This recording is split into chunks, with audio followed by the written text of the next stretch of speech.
Capítulo 3. A casa antes da casa. Carlos passou o dia inquieto.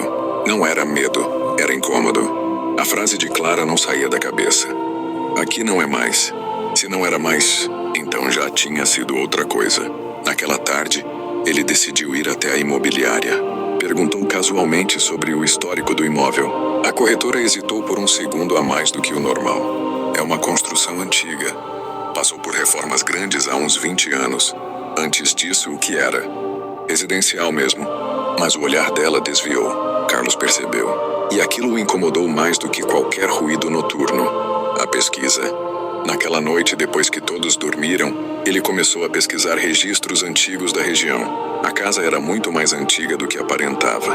Antes da reforma, antes da fachada moderna, antes até do bairro existir como é hoje. Encontrou uma foto antiga em preto e branco. O terreno parecia maior. A construção diferente, mais longa, com janelas estreitas. E uma legenda quase apagada em um jornal antigo digitalizado. Acidente em residência operária deixa um morto. O ano era de quase 70 anos atrás. Carlos sentiu um aperto no peito. Acidente. Morto. Operária. Ele ampliou a imagem. A parte que hoje era o quarto de Clara, na foto parecia ser outro cômodo, mais estreito, mais fechado, como um depósito, ou algo improvisado. E então lembrou da frase que ouvira na madrugada. Não foi aqui que eu caí. O primeiro contato consciente. Naquela noite ele não esperou o fenômeno. Sentou-se na sala, respirou fundo e falou em voz baixa. Se você está aqui, eu quero entender. O ar ficou denso quase imediatamente. Não ameaçador, mas carregado. Como se alguém tivesse prendido a respiração junto com ele. E então veio a sensação. Não imagem. Não vulto. Sensação. Queda, impacto, dor súbita e escuridão. Carlos levou a mão ao próprio peito. A emoção não era dele, era a memória de alguém.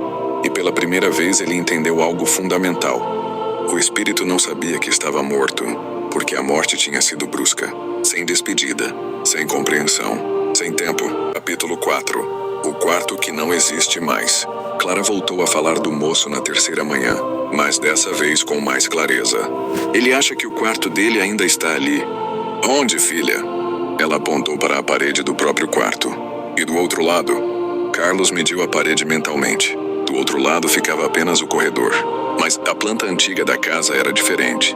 Na madrugada seguinte, ele pegou a planta original encontrada na prefeitura, comparou com a estrutura atual e percebeu. Havia um cômodo que não existia mais. Ele tinha sido incorporado ao corredor durante a reforma. Um espaço estreito, sem janela, exatamente onde Clara apontara. Carlos sentiu o sangue gelar. Se aquele era o quarto antigo, e se o acidente tivesse acontecido ali, então o espírito não estava perdido. Estava desatualizado. Ele ainda vivia na configuração antiga da casa, como se o tempo não tivesse passado. A revelação interior. Naquela noite, Carlos não sentiu medo, sentiu compaixão. Sentou no corredor, encostou na parede onde o quarto já não existia e falou com firmeza. Você caiu, seu corpo morreu, mas você continua. O ar pareceu vibrar levemente. E então, como um pensamento que não nasce da própria mente. Eu ainda estou trabalhando. Carlos fechou os olhos. Um operário, uma queda durante obra. Talvez durante a própria reforma. Talvez sozinho. Talvez ignorado. Ele respondeu em voz baixa. O trabalho acabou. Silêncio. Depois algo diferente. A densidade começou a diminuir. Não totalmente, mas suavemente. Como alguém que começa pela primeira vez a considerar uma verdade dolorosa. Clara no quarto sussurrou quase dormindo. Ele está confuso, mas não está mais andando. Carlos respirou fundo. A casa não estava gritando. Estava presa numa memória interrompida. E talvez eles não tivessem ido morar ali por acaso.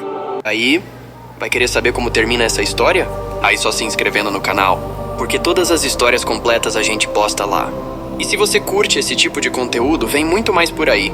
E você inscrito não vai perder nenhuma. Agora deixa eu deixar algo claro. Aqui nós falamos da doutrina espírita com responsabilidade, sem sensacionalismo, sem distorcer ensinamentos, sem transformar espiritualidade em espetáculo. Nossa proposta é simples e firme.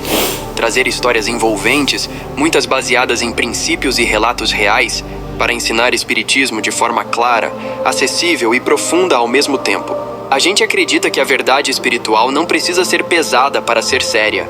Não precisa causar medo para gerar reflexão.